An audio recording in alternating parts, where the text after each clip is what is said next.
Hello everyone, a very good morning and welcome to another vlog. र आज हाम्रो first day of driving हुनेछ र हाम्रो यहाँनिर गाडी आइसकेको छ। यो A1 ड्राइभिङ स्कुलमा हामी एनरोल गरेको छौँ र हाम्रो आजबाट फर्स्ट लेसन आज सन्डे हो र आज मेरो जिम पनि थिएन। अलिक सुत्छु भनेर सोचेको थिएँ बिहान मर्निङमा, तर उठ्नु पऱ्यो किन कहाँ जानु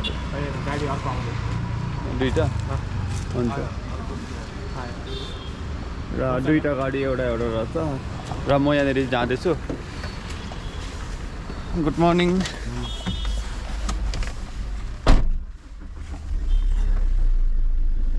र अहिले चाहिँ हाम्रो ड्राइभिङ लर्नर लाइसेन्स बनाएको छैन, तर आज जस्ट एउटा ट्रायल जस्तो गरेर गर्नेछौँ।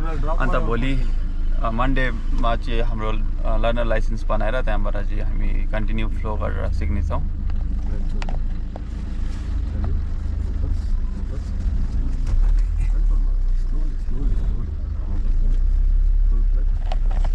यो भाइ पनि सिक्दैछ जस्तो छ, गाडी अहिले नयाँ छ जस्तो।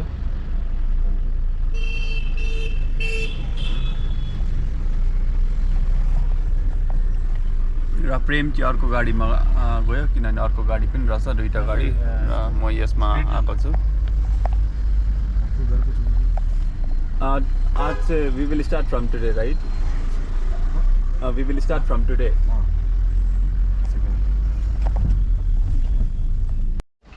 सो एभ्रिवान, आज हामी स्टियरिङ विलको ब्यालेन्स सिक्दैछौँ र यहाँनिर हाम्रो गुरुजीले सिकाउनु हुँदैछ। यहाँनिर डिफ्रेन्ट यहाँ के युज गर्नुपर्ने, इन्डिकेटरको कता हो, हङ्किङको कता हो, त्यहाँबाट यहाँ केही गाडीमा प्रब्लम भयो भने कसरी देखिन्छ त्योहरू एक्सप्लेन गर्नुहुँदैछ। र आज हामी लगभग स्ट्रिङको ब्यालेन्स गर्नेछौँ र मैले उताबाट यहाँसम्म कुदाएँ, तर उहाँले ब्रेकहरू चाहिँ उहाँले कन्ट्रोल गर्नुभयो र त्यसै गरेर फेरि अहिले हामी यहाँ पार्कमा गएर त्यहाँबाट गरिन्छ अर्को आज र नेक्स्ट डेबाट बिस्तारै बिस्तारै गर्दै प्रोग्रेस हुन्छ होला। अहिले त गाह्रै लागिरहेको छ किनभने फर्स्ट टाइम भएर, तर बिस्तारै बिस्तारै अझै 12-13 दिन छ, त्यतिमा सिकिन्छ होला भन्ने उम्मेद छ।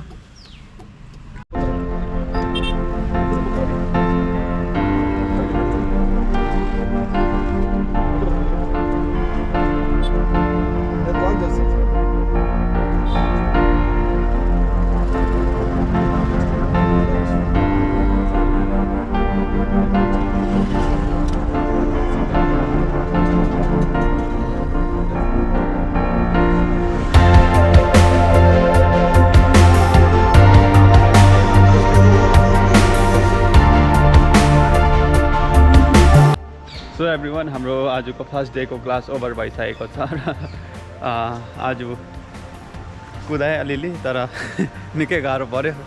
13-14 डेजमा त सिकिन्छ होला, त्यति गाह्रो पनि छैन छनु त। अहिले त्यो फर्स्ट डे भएर अलिकति साह्रो पर्छ। अन्त भोलिबाट हामी कन्टिन्युस गरेर सिक्नेछौँ। आज चाहिँ फर्स्ट डे हो, ट्रायल जस्तो। प्रेम, कस्तो भयो तिम्रो एक्सपिरियन्स? राम्रो भयो? मलाई त कुदाउनु दियो नि अरू पनि। भोलि बिस्तारै